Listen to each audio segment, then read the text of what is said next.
सियासत इस कदर आवाम पर एहसान करती है, पहले आंखें छीनती है और फिर उन्हीं को चश्मा दान करती है। लेकिन आज सियासत पर बात करने से पहले बात प्रधानमंत्री नरेंद्र मोदी की चुप्पी पर।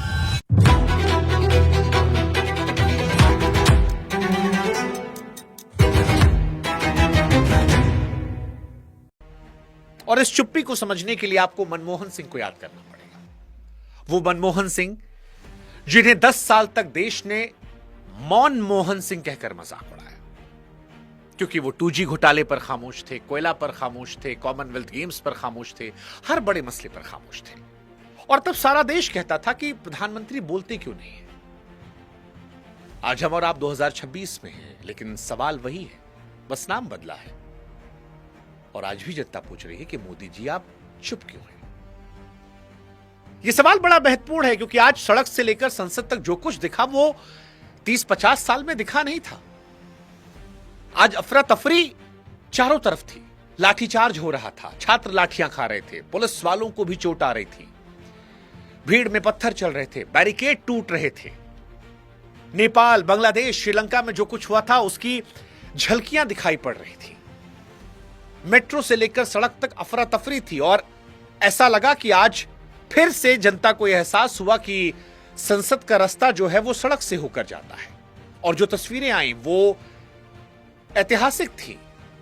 वो ये बता रही थी कि नई संसद की दीवारें भले ऊंची बनाई गई हैं, लेकिन इतनी भी ऊंची ठीक नहीं है कि आवाज ही ना पहुंचे। इमारत नई हो सकती है, लेकिन सवाल वही पुराना है कि जनता से संसद है और संसद जनता से इतनी ऊंची ना हो जाए कि वो ना सुन पाए। और अगर नहीं सुन पा रहे तो फिर क्या शोर मचाना जरूरी है? और क्या वो शोर जानबूझकर नहीं सुना गया या जानबूझकर अनसुना कर दिया गया, या वो आवाजें पहुंची नहीं? क्योंकि सड़क पर गुस्सा था, प्रधानमंत्री को पता था, प्रधानमंत्री संसद में थे भी, लेकिन इन तस्वीरों पर बोलने की जगह वो राहुल गांधी की उम्र का मजाक उड़ाकर चले गए। वो सिर्फ 28 साल है। मैं किसी 56 साल के नौजवान की बात नहीं कर रहा हूं। और वहीं से मेरे मन में यह सवाल आने लगा कि प्रधानमंत्री जी आज आप बात कर सकते थे, आप क्यों खामोश रहते हैं? 2014 से 12 साल हो गए, 12 सालों में एक प्रेस कॉन्फ्रेंस में आप आए हैं, वो भी अमित शाह बोलते रह गए। आप हर बड़े मसले पर खामोश होते हैं। और इस बार तो बच्चे थे, अंग्रेजों के जमाने में भी गांधी जी से वो बात करते थे, वो दुश्मन थे, ये राजनीतिक विरोधियों के साथ खड़े बच्चे थे, ये दुश्मन नहीं थे। आप इनसे क्यों नहीं बात कर सकते थे? और जब मैं राजनीतिक विरोधी कह रहा हूं तो मैं जानता हूं लोग कहेंगे राजनीतिक प्रोटेस्ट था, उनकी बात भी मान लेता हूं कि चलो ठीक है, मंच पर राजनीतिक लोग थे, लेकिन वो जो लाखों की भीड़ थी वो सब नेता नहीं थे। और अगर वो छात्रों के नाम पर राजनीति कर सकते थे तो सरकार छात्रों के नाम पर संवाद क्यों नहीं कर सकती थी? पॉलिटिकल पार्टीज की मजबूरी होती है राजनीति करना, मान लेता हूं मैं, वो कर रहे होंगे, लेकिन सरकार की जिम्मेदारी होती है डेमोक्रेसी में संवाद करने की, बात करने की। और जो ताकत आज नरेंद्र मोदी साहब की पुलिस ने बैरिकेड में झोंकी, क्या वो ताकत संवाद में नहीं लग सकती थी? और अगर लग जाती तो क्या हो जाता? एक मेज 2 कुर्सी इतना काफी था। आप खुद सोचकर देखिए, जितनी मेहनत सरकार ने लाठी का खर्चा उठाने में लगाई होगी, क्या वो लफ्जों के खर्चे से महंगी होती? लेकिन फिर भी लाठी चुनी गई। मैं फिर कह रहा हूं, आप में से कुछ लोग आओगे, कहोगे यार आरोप तो हर सरकार पर लगते हैं। मान लिया 100% सही है, लेकिन लोकतंत्र में भाई साहब जवाबदेही नाम की भी तो कोई चीज होती है। और खास तौर पर उस प्रधानमंत्री से जो सबसे ज्यादा संवाद करके सत्ता में आए, सबसे ज्यादा सवाल खड़े करके सत्ता में आए, जिन्हें जनता ने अपना प्रधानमंत्री मानकर ही वहां तक बैठाया, तीसरी बार तक पहुंचे हैं, क्या वो एक अपील नहीं कर सकते थे? इसीलिए आज सवाल केवल आरोप का नहीं है, आज सवाल एहसास का है। वो एहसास जो टपरी से उठकर सड़क संसद तक पहुंचा, वो एहसास जो सरकार के विरोधियों के साथ साथ सरकार के अपने लोगों में पहुंचा। और आज हर कोई देश में पूछ रहा है कि मोदी जी बात तो कर सकते थे ना आप, इसमें क्या ऐसा था? कितने सारे लोगों का खून बहा, कितने लोग चोटिल हुए, कितना नुकसान हुआ,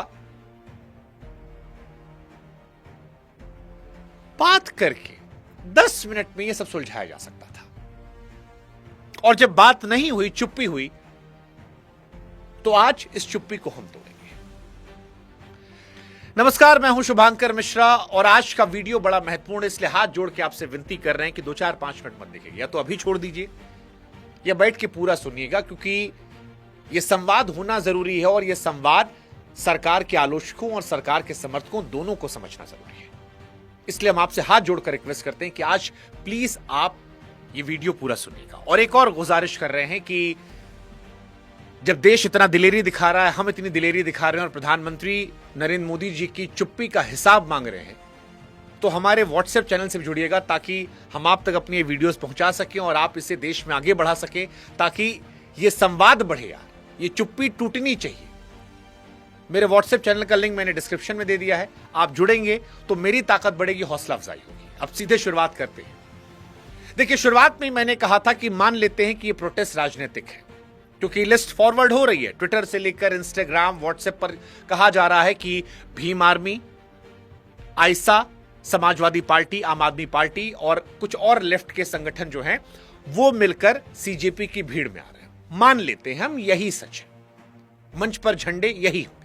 ये भी मान लेते हैं किसी का मकसद अपना चेहरा चमकाना होगा, किसी को अपने राज्य में चुनाव जीतना होगा, किसी को अपने आप को रिवाइवल करना होगा, मान लिया।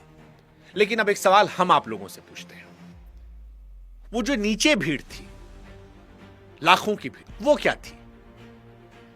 और आपको क्या लगता है, इस देश के छात्र इतने बेवकूफ हैं, किसी पार्टी के एक फोन पर वो लाठी खाने पहुंच जाएंगे, अपना करियर बर्बाद करने पहुंच जाएंगे, आंसू गैस के गोलों के सामने खड़े हो जाएंगे, हफ्ता भर जंतर मंतर पर बैठे रहेंगे? अरे भाई साहब, किराए की भीड़ शाम को घर लौट जाती है और जो बनी रहती है ना, वो दर्द वाली होती है, और दर्द किराए पर नहीं मिलता साहब। बहुत सारे वहां पर अभिभावक थे, बच्चे थे, छोटे छोटे बच्चे थे। आदमी अपना छोटा बच्चा लेकर क्यों आएगा? उन आंसुओं की रिहर्सल नहीं की गई है। और एक और बात, राजनीति भीड़ के पीछे तब आती है जब भीड़ पहले से खड़ी हो। अक्सर मुद्दों पर राजनीतिक पार्टियां आग नहीं लगाती, वो आग देखकर हाथ सेकने आती है। और आग किसने लगाई? उस पेपर लीक ने, जिसे खुद शिक्षा मंत्री धर्मेंद्र प्रधान ने माना है। अगर सच में यह मंच केवल राजनीतिक था तो कितना आसान था सरकार के पास इसे खाली करवाना। आप जाते, बात कर लेते, ये एश्योर कर देते कि दोबारा नहीं होगा। एक मंत्री जिसकी अगुवाई में मल्टीपल पेपर लीक हुए हैं, उनको हटा देते। इतनी सी मांग थी ना। इस देश में पहले भी नैतिकता के आधार पर इस्तीफे हुए हैं, लेकिन यह नहीं किया गया। राजनीति को मौका किसने दिया? प्रधानमंत्री की खामोशी ने। सरकार की चुप्पी वो खाद होती है जिस पर हर पॉलिटिकल पार्टी की फसल लहलाती है, और यही देखने को मिला। इसलिए जो झंडा गिन रहे हैं कि समाजवादी पार्टी वाला था, आम आदमी पार्टी वाला था, जेएनयू वाला था, उनसे फिर मैं कहूंगा, सवाल ये पूछो कि बात क्यों नहीं हुई और मोदी जी बात क्यों नहीं करते। और यही आज का हमारा टॉपिक है। भारत के प्रधानमंत्री बनने के बाद नरेंद्र मोदी जी बात क्यों नहीं करते। आज इस विषय को हम एक्सपोज करेंगे। शुरुआत नीट से ही करते हैं। नीट के विषय पर जहां सड़क से संसद तक हंगामा देखने को मिला, इस विषय पर कौन कौन बोला है, हम आपको गिनाते हैं। शिक्षा मंत्री ने बोला, कबूलनामा तक दिया है। एनटीए बोला, हां चिट्ठी दी। सीबीआई बोली, कह रही देखो गिरफ्तार किए।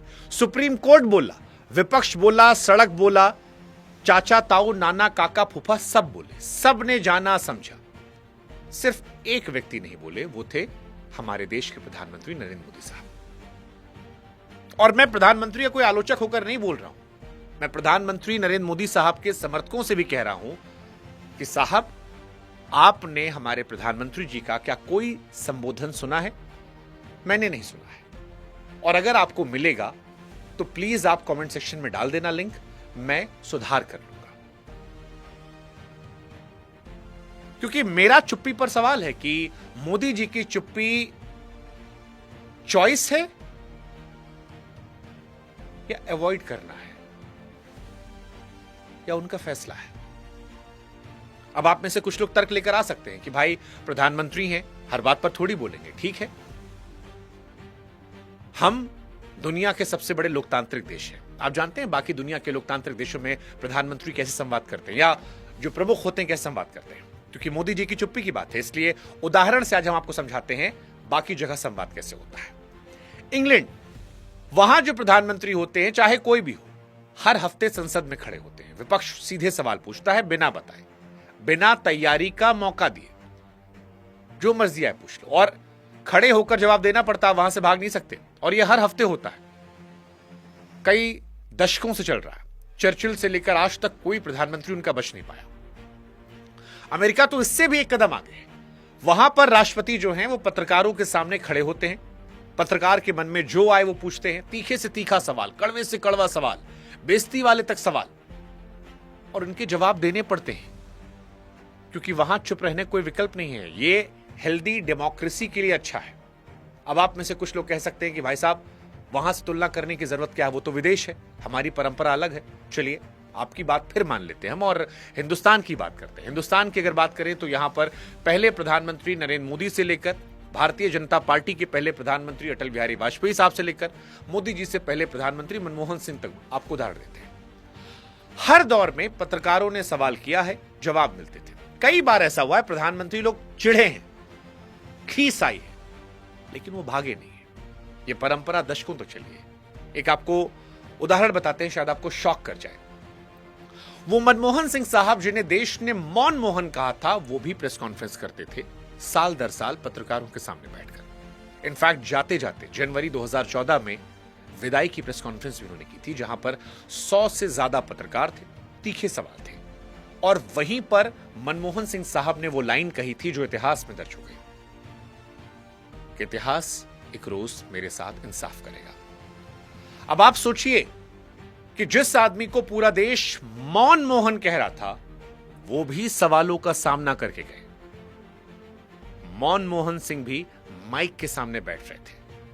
लेकिन आज आंकड़ा बताऊं आपको मैं, साल 2014 से लेकर आज तक एक भी ऐसी प्रेस कॉन्फ्रेंस नहीं हुई है जहां पर प्रधानमंत्री नरेंद्र मोदी साहब अकेले खड़े होकर पत्रकारों से संवाद कर रहे हो। 12 साल मेरे दोस्त, 12 साल। और ये मैं अपनी मर्जी से नहीं कह रहा हूं, ये रिकॉर्ड है। सिर्फ एक बार कोशिश हुई थी, मई 2019 में चुनाव खत्म होने पर बीजेपी मुख्यालय में प्रेस कॉन्फ्रेंस की गई थी। उस दिन मोदी जी मंच पर आए, पत्रकारों ने सवाल किया, और जवाब जानते किसने दिया? अमित शाह साहब ने। मोदी जी जानते क्या कहे उस दिन? उन्होंने कहा कि मैं पार्टी का अनुशासित सिपाही हूं, अध्यक्ष जी जवाब देंगे। यानी देश के प्रधानमंत्री सिर्फ एक बार प्रेस कॉन्फ्रेंस में बैठे और सवाल का जवाब बगल वाले को दिया। 12 साल में बस एक बार सीन है। अब कोई बोलेगा कि अरे मोदी जी तो इंटरव्यू देते हैं। बिल्कुल देते हैं, पर आपको मोदी जी के इंटरव्यूज की क्या क्लिप्स याद है? चलो आज मेमोरी थोड़ा सा रिकॉल करते हैं। जो क्लिप्स उनकी वायरल हुई हैं इंटरव्यूज से, वो है आम कैसे खाते हैं, काट कर या चूस कर? क्या आप बटुआ रखते हैं? आप में इतनी ऊर्जा कैसे है? थकान कैसे मिटाते हैं? ये वो सवाल है जो ज्यादा वायरल हुए। इन्हें सवाल कहेंगे आप डेमोक्रेसी में?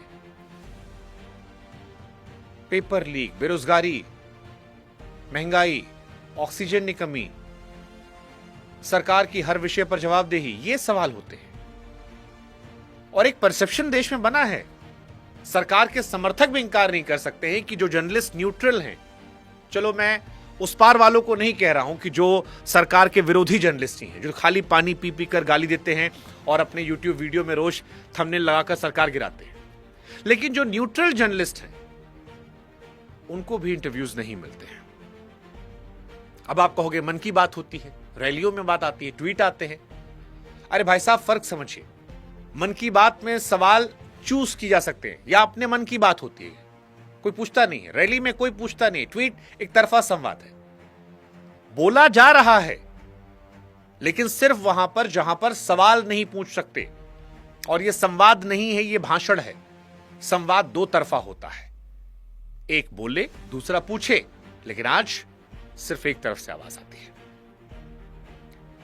प्रधानमंत्री नरेंद्र मोदी साहब खामोश क्यों रहते हैं हर इंपॉर्टेंट विषय पर? यह सवाल केवल आज नीट को लेकर नहीं है, पिछले 10-12 सालों का पैटर्न है।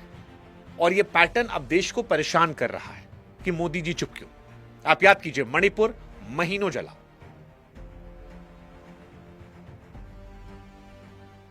लंबा दौरा नहीं, लंबा संबोधन नहीं, वीडियोस वायरल होने पर संसद के बाहर कुछ सेकंड। कोविड, आपको थाली बजाने का सीन याद होगा, लेकिन कोविड में जब दूसरी लहर आई थी, भाषण आए थे, ऑक्सीजन के सीधे सवाल पर सीधा जवाब कभी नहीं आया, और वो दौर बहुत टफ था।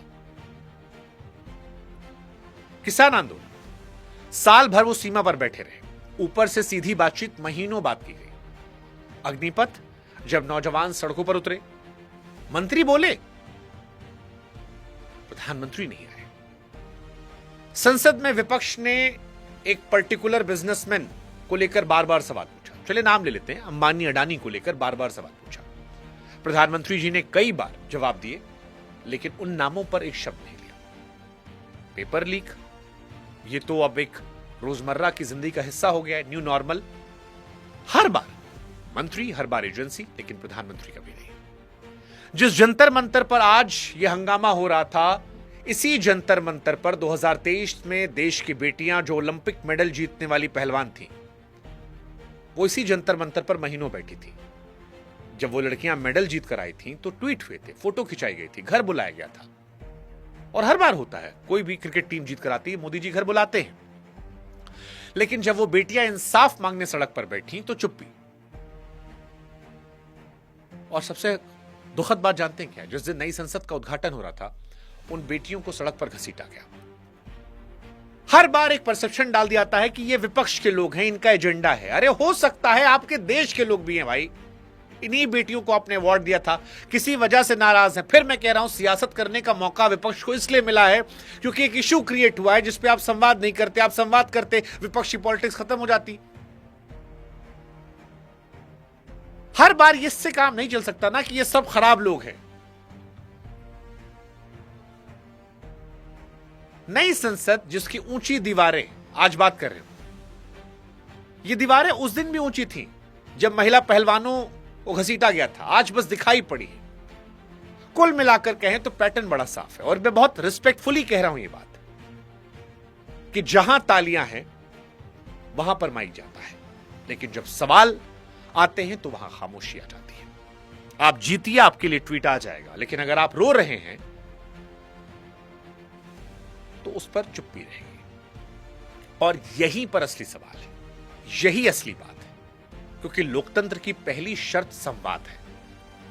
जब सरकार संवाद छोड़ देती है तब लोकतांत्रिक संघर्ष अनिवार्य हो जाता है।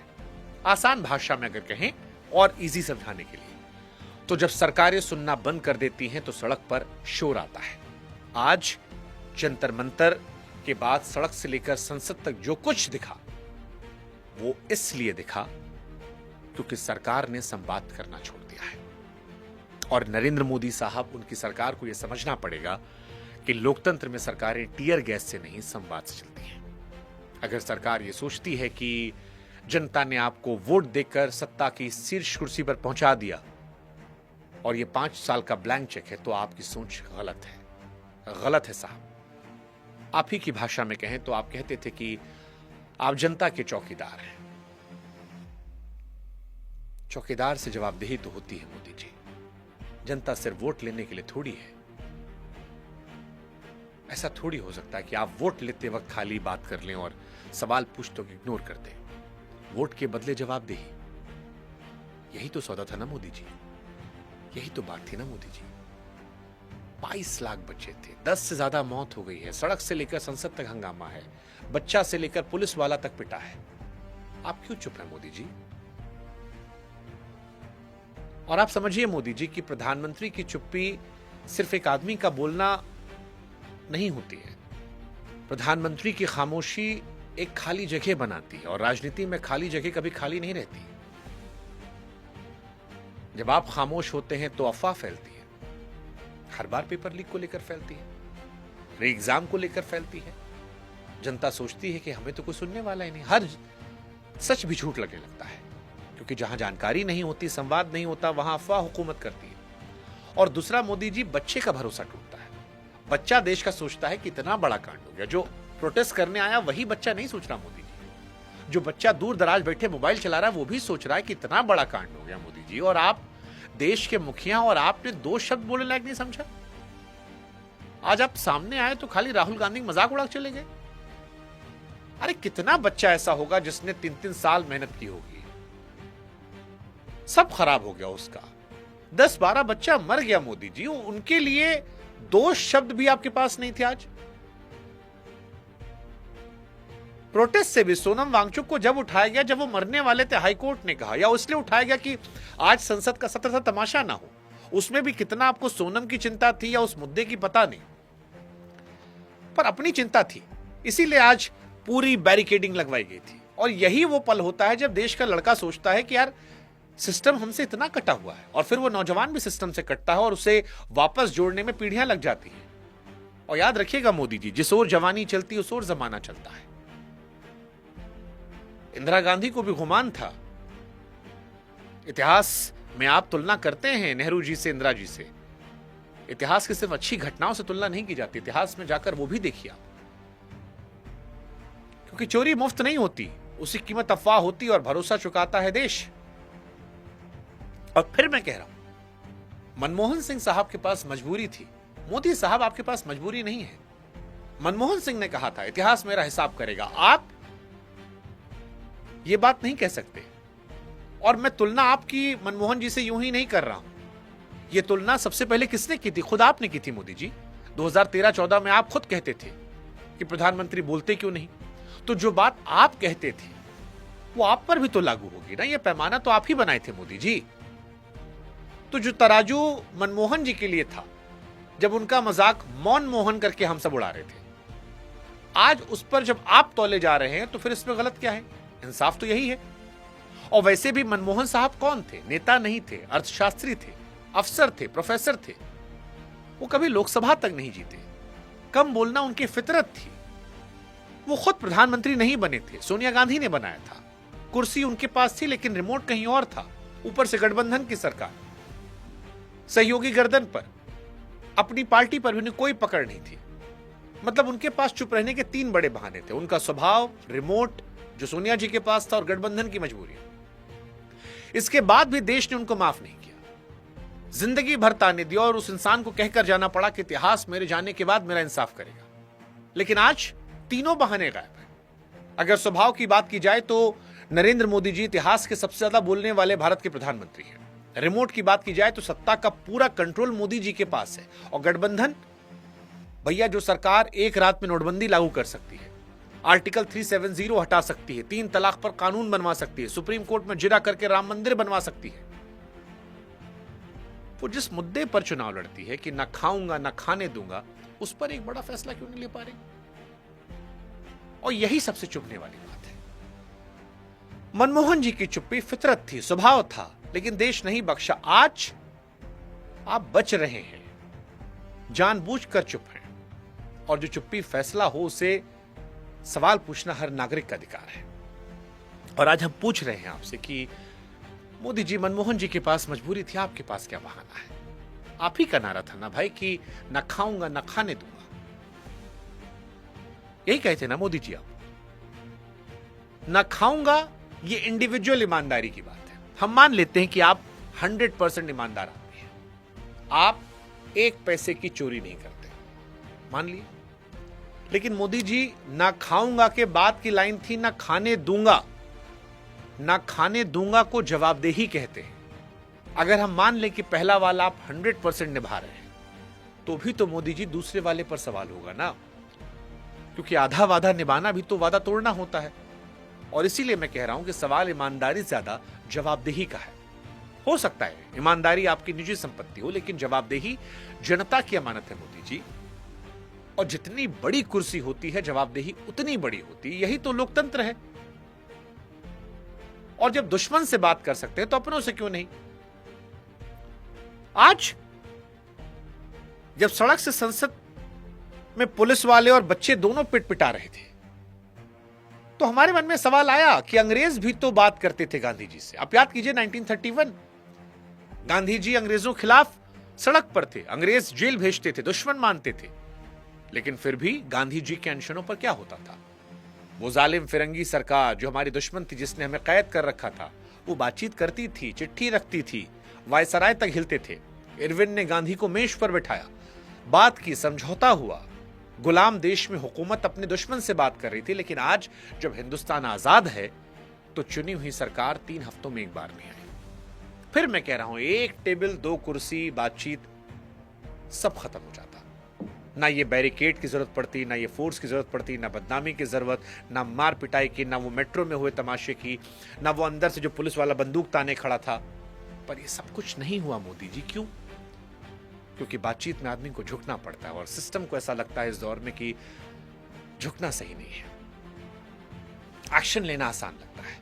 सोनम वांगचुक को उठा लो, 2023 में पहलवान बेटियों घसीट लो, आज संसद के अंदर बंदूक तान दो, लाठी उठा के पीट दो, लेकिन बात नहीं करेंगे। अरे भाई, बात करना झुकना नहीं होता है मोदी जी, जिम्मेदारी निभाना होता है। और यहां ऐसा लगता है आपकी सरकार में एक्शन लेना आसान है, सुनना मुश्किल। और यहां मोदी जी आपको वाजपेयी जी याद करने चाहिए। मैं फिर कह रहा हूं, वाजपेयी जी आपके गुरु थे, आपकी पार्टी के पहले प्रधानमंत्री थे और ऐसे व्यक्ति थे जिनसे विपक्ष में भी सरकारें सलाह लेती थी। जब वो सत्ता में आए तो विरोधियों से भी रिश्ता बनाकर रखा। और वाजपेयी जी कहे थे ना मोदी जी कि सरकारें आएंगी, सरकारें जाएंगी, पार्टियां बनेंगी, बिगड़ेंगी, लेकिन ये देश रहना चाहिए, इसका लोकतंत्र रहना चाहिए। वो समझते थे मोदी जी कि लोकतंत्र जनता से बनता है, लोकतंत्र इमारतों से नहीं, संवाद से बचता है। और आप भी समझते रहे हैं। पहले किसान आंदोलन में 11 दौर की बातचीत हुई थी, मंत्री मेज पर बैठे थे और आखिर में मोदी जी खुद आप कैमरे पर आए थे, कानून भी वापस लिया था, क्षमा तक मांगी थी। अगर आप किसानों के लिए झुक सकते हैं तो फिर अपने बच्चों के लिए क्यों नहीं बोल सकते? और बच्चे तो झुकने को भी नहीं कह रहे ना मोदी जी, कानून वापस नहीं मांग रहे, कुर्सी नहीं मांग रहे, सिर्फ बोलने को कह रहे हैं। और बोलना तो मोदी जी आपकी सबसे बड़ी ताकत रही है। जिस चीज के लिए आपको पूरी दुनिया जानती है, वही चीज इन बच्चों को नहीं मिल रही और इसीलिए परेशान हो रहे लोग कि आप खामोश क्यों हैं। बात ना करने का मतलब समझते हैं आप? बात ना करने का मतलब होता है कि सामने वाले को सुनने लायक तक नहीं समझते। और जब सरकार अपने बच्चों को सुनने लायक ना समझे तो बच्चे क्या समझे? और एक बात, नौजवानों से भी गुस्सा जायज है भाई, लेकिन एक चीज याद रखना दोस्त, आखिर में गांधी वाला रास्ता जीतता है। सवाल पूछो, तेज पूछो, लोकतंत्र की गरिमा में। ये हमको आपको समझना है, लेकिन सरकार को यह समझना है कि 50 साल बाद गुस्सा क्यों है। क्योंकि गुस्सा आसमान से नहीं टपका है। आज सड़क से संसद तक जो कुछ दिखाई पड़ा, इसकी जड़ को समझने के लिए एक छोटी सी कहानी हम आपको समझाते हैं। एक लड़का है छोटे शहर का, 3 साल से रोज सवेरे 4 बजे उठता है, चाहे ठंड हो, गर्मी हो, बरसात हो, बुखार हो, घर में पैसा कौड़ी हो, खाना हो ना हो, उठता है और मेहनत करता है। पिता ने कोचिंग की फीस के लिए कर्जा लिया है, मां ने गहना गिरवी रखा है और परिवार को लगता है कि बेटा डॉक्टर बनेगा तो सब अच्छा हो जाएगा, अच्छे दिन आ जाएंगे। लेकिन फिर 3 मई 2026 को लड़का परीक्षा देने बैठा। देश के 551 शहरों में उसके जैसे 22 लाख बच्चे बैठे। पेपर हुआ, उम्मीद बंधी और फिर 12 मई को खबर आई कि एग्जाम रद्द हो गया। क्यों? क्योंकि जो गेस्ट पेपर हफ्तों से बाजार में घूम रहा था वो असली पेपर था, उससे मैच कर रहा था। पर्चा उस लड़के से पहले बाजार तक पहुंचा था और पकड़ा गया कौन? जिन लोगों पर एनटीए ने भरोसा किया था, पेपर से जुड़े प्रोफेसर, कोचिंग वाले, सिंडिकेट। और ये सब खुद शिक्षा मंत्री ने माना है। पेपर लीक हुआ है, एनटीए फेल हुई है, कमांड चेन में सेंध है, उनके शब्द हैं। यानी रक्षक ही भक्षक बना, ये मैं नहीं कह रहा हूं, ये मंत्री कह रहे हैं। अब आप उस लड़के से पूछो भ्रष्टाचार क्या होता है, वो आपको परिभाषा नहीं बताएगा, वो आपको अपनी मां की आंखें दिखाएगा, अपने पिता के टूटते सपनों को दिखाएगा, उसका गिरा हुआ कॉन्फिडेंस आपको बताएगा। और ये पहली बार नहीं हुआ है, 2024 में भी नीट में यही हुआ था। Bihar, Jharkhand, CBI, supreme court, 5 साल के अंदर 41 परीक्षा लीक, 15 राज्यों में 1,40,40,00,000 बच्चों पर असर, और ये 2024 से की गिनती है। नीट 2026 तो इसमें जुड़ा भी नहीं। सब परीक्षाएं जोड़ लें तो संख्या 7 साल में 70 पेपर लीक की निकल आती है। एक बार हो, 2 बार हो समझ में आता है, लेकिन अगर 70 बार हो रहा है तो यह धंधा है मोदी जी। और यही सवाल है कि ना खाऊंगा ना खाने दूंगा। आप नहीं खाए समझ में आता है, लेकिन 7 साल में 70 पेपर लीक हुआ तो ये कैसे खा रहे हैं? और अगर ये खा रहे हैं और आप चुप हैं तो फिर ये शोर नाजायज कैसे है? ठीक है, ये पुरानी बीमारी है, हर राज्य की रही। राजस्थान में कांग्रेस के राज्य में हुआ था, बंगाल में टीएमसी के राज्य में भी हुआ था, सबके राज्य में दशकों से हुआ। बीमारी पुरानी है, लेकिन आपको तो इलाज का ठेका 2014 में दिल्ली ने दिया था ना मोदी जी, और आपका वादा था ना खाऊंगा ना खाने दूंगा। तो इसलिए पुरानी बीमारी बताकर नया वादा माफ नहीं होता। अब आप फिर से सोचिए उस लड़के की कहानी जो बताया था हमने आपको। री एग्जाम आया 21 जून को, वो लड़का फिर बैठा, इस बार नए डर के साथ कि पेपर बिक ना जाए। उसका डर गलत नहीं था, क्योंकि सरकार डरी हुई थी। री एग्जाम के लिए क्या करना पड़ा? पूरे देश में टेलीग्राम ऐप ब्लॉक किया गया। अब आप सोचो, परीक्षा कराने के लिए ऐप को बंद करना पड़ा। पेपर बनाने वालों को, सेट करने वालों, ट्रांसलेट करने वालों, सबको गुप्त जगह छिपाया गया, जैसे गवाहों को रखा था। अब जिस देश में पेपर बनाने वालों को छिपाना पड़े, उस देश के बच्चे किस पर भरोसा करें? अब मोदी जी, आप जानते हैं जंतर मंतर पर कौन बैठा है? या आज जो प्रोटेस्ट हो रहा था, पॉलिटिकल लोग होंगे, लेकिन उन पॉलिटिकल लोगों के साथ आज जो भीड़ गुस्से में थी, उसमें ये लड़का भी था, ये लड़का भी था। और ये 50 साल पहले भी हुआ था, 1974 में। बिहार में छात्र आंदोलन उठा था, ऐसे ही मुद्दे थे, परीक्षा, बेरोजगारी, भ्रष्टाचार। सरकार वही थी, पूर्ण बहुमत वाली, ताकतवर, जवाब भी वही था।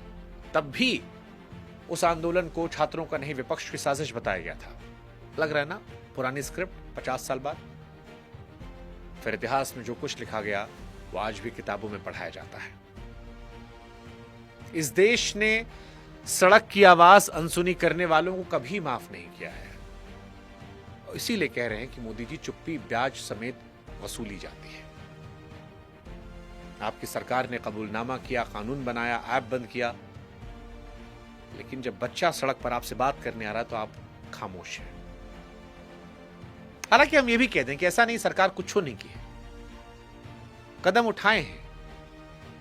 री एग्जाम कराया है 21 जून को सख्त सुरक्षा में, लेकिन कराने वाले बोले थे, प्रधानमंत्री नहीं बोले थे। सीबीआई बैठक हुई, गिरफ्तारी हुई, सीबीआई बोली, प्रधानमंत्री नहीं बोले। पेपर लीक पर कानून बना, जेल, करोड़ों का जुर्माना, संसद बोली, प्रधानमंत्री नहीं बोले। 27 से कंप्यूटर से एग्जाम कराने का ऐलान हुआ, मंत्री बोले, प्रधानमंत्री नहीं बोले। टेलीग्राम तक ब्लॉक हुआ, आदेश जारी हुआ, प्रधानमंत्री नहीं बोले। यानी बोले लोग, लेकिन प्रधानमंत्री नहीं बोले। मंत्री बोला, एजेंसी बोली, संसद बोली, आदेश बोले, मशीनरी चली। ये मानने मुझे दिक्कत नहीं है, लेकिन फिर सवाल वही खड़ा है। मशीन भरोसा नहीं जोड़ती, आवाज जोड़ती है। भरोसा जोड़ने का काम उसका होता है जिसको देखकर जनता बटन दबाई थी। अब की बार मोदी सरकार, और इसीलिए आदमी कह रहा है कि मोदी जी, आप क्यों चुप हैं? आप ईमानदार हैं। अगर लोग कह रहे हैं नीचे वाले खा लिए, तो ये सवाल तो उठेगा ना मोदी जी कि घर का मुखिया ईमानदार हो, घर में रोज चोरी हो, तो चुप बैठे या चोर पकड़े? क्योंकि जो पकड़े गए वो प्यादे लगते हैं, प्रोफेसर, कोचिंग वाला दलाल। वजीर कहां है? छोटी मछलियों की बलि से बड़े तालाब साफ नहीं होते, ये समझना पड़ेगा। और इसीलिए आखिर में दिल की बात कह रहे हैं, दिल से कह रहे हैं। ये वीडियो हम मोदी जी के खिलाफ नहीं बनाए हैं, ये वीडियो उस कुर्सी से सवाल करते हुए बनाए हैं जिस पर आज मोदी जी बैठे हैं। कल को मनमोहन जी बैठे थे, कल कोई और बैठेगा, चेहरा बदलेगा, लेकिन ये सवाल हमेशा यही रहेगा। सवाल पूछने वाला दुश्मन नहीं है, सवाल पूछने वाली जनता है, और जनता काम यही है, पत्रकार का काम यही है। दुश्मनी साबित करना जनता की जिम्मेदारी नहीं है, लेकिन जवाब देना सरकार की जिम्मेदारी है। और यकीन मानिए, अगर प्रधानमंत्री इस घटना पे बच्चों से मिल लेते, संवाद कर लेते, हम ही तारीफ करने आते यार। वाह मोदी जी वाह। किया है भाई, पहलगाम में कई घटनाएं हुई थी जहां पर हमने मोदी जी के सामने से तारीफ की थी, क्योंकि हमें किसी की हार नहीं, हमें बस जवाब से मतलब है। इसलिए अगर मोदी जी आप ये बात सुन रहे हैं, आप तक ये बात पहुंच रही है, तो हम आपसे एक बात कहना चाहते हैं कि जंतर मंतर पर जो बच्चे बैठे थे या जो बच्चे संसद तक पहुंचने की कोशिश कर रहे थे, उसमें सब आपके दुश्मन नहीं है। कई हैं जिनके घर वाले और जो खुद आपको वोट देते हैं, जिन्होंने आपके लिए कैंपेन किया है, जो आपसे उम्मीद रखते हैं, और ये वो बच्चे हैं जिन्होंने परीक्षा हॉल में देश का सिस्टम माना था, लेकिन सिस्टम ने उनका पेपर बेच दिया। उनका गुस्सा आपसे नफरत नहीं है, टूटा भरोसा है, और टूटा भरोसा लाठी से नहीं बातचीत करने जुड़ता है मोदी जी। इसलिए शिकायत नहीं, 3 ठोस समाधान हम आपको देके जा रहे हैं। आप ठीक कर सकते हैं अभी भी इसे। पहला, छात्रों के प्रतिनिधियों से संवाद कीजिए। मेज पर एक मेज लगाइए, 2 कुर्सी, नहीं होगा तो हमसे ले लीजिएगा, हम लकड़ी वाला 2 लगवा देंगे। बात कीजिए, और हो सके तो आप ही बात कर लीजिए। आधा आदमी तो इसी में मेस्मराइज हो जाएगा, अरे मोदी जी बात कर लिए हमसे। आधा देश का भरोसा आ जाएगा, जो व्हाट्सएप पर बैठा लड़का देख रहा है या इंस्टा, फेसबुक, टेलीग्राम पर, उसी में खुश हो जाएगा। दूसरा, पेपर लीक का पूरा सच सार्वजनिक कीजिए। कौन सी कमेटी बनी, क्या सिफारिश आई, कितना लागू हुआ, श्वेत पत्र की तरह, ताकि सब सामने आए। और तीसरा, जो बहुत जरूरी है, भारत में प्रधानमंत्री के स्तर पर सवाल जवाब की परंपरा को वापस लाइए। नेहरू करते थे, अटल जी करते थे, मनमोहन भी करते थे। चाहे साल में 4 प्रेस कॉन्फ्रेंस कीजिए, 3 महीना में एक बार कर लीजिए, पर हो। क्योंकि जो नेता सवाल से नहीं डरता, देश का भरोसा अपने आप उस पर बढ़ जाता है। पिछले कुछ सालों में हमने पड़ोस के देशों में देखा है, जब सड़क की आवाज लगातार अनसुनी हुई तो तस्वीरें कहां तक पहुंच गई। हमें वो रास्ता नहीं चाहिए, बिल्कुल नहीं चाहिए। हमें बात करना है, और बात ही वो रास्ता है जिससे वो तस्वीरें इस देश में कभी नहीं बनेंगी। किसानों से बात हुई थी, चीजें ठीक हो गई। बच्चों से बात हुई, चीजें ठीक हो जाएंगी। इस देश के इतिहास में चुप्पी का एक नाम दर्ज हो चुका है, मनमोहन सिंह। दूसरा नाम अभी लिखा जा रहा है, और कलम अभी आपके हाथ में है। बस चुप्पी तोड़ने की देर है। सोचिएगा जरूर मोदी जी। बाकी जनता से ये चुप्पी कब टूटेगी, बातचीत होगी, आपको लगता है, कमेंट में लिखिए और ये सवाल पहुंचाइए, क्योंकि जिस दिन सवाल पूछना बंद हो जाएगा, उस दिन जवाब मिलना भी बंद हो जाएगा। दीवारें चाहे कितनी भी ऊंची हों, लोकतंत्र में आवाज पहुंचनी चाहिए, और ये आवाज हम उठाते रहें। इसलिए प्लीज आप भी हमारा साथ दीजिएगा, हमारे चैनल को सब्सक्राइब कीजिएगा, और हो सके तो व्हाट्सएप पर जरूर आइएगा, ताकि ये वीडियोस हम आप तक पहुंचा सकें। जय हिंद, जय भारत, नमस्कार।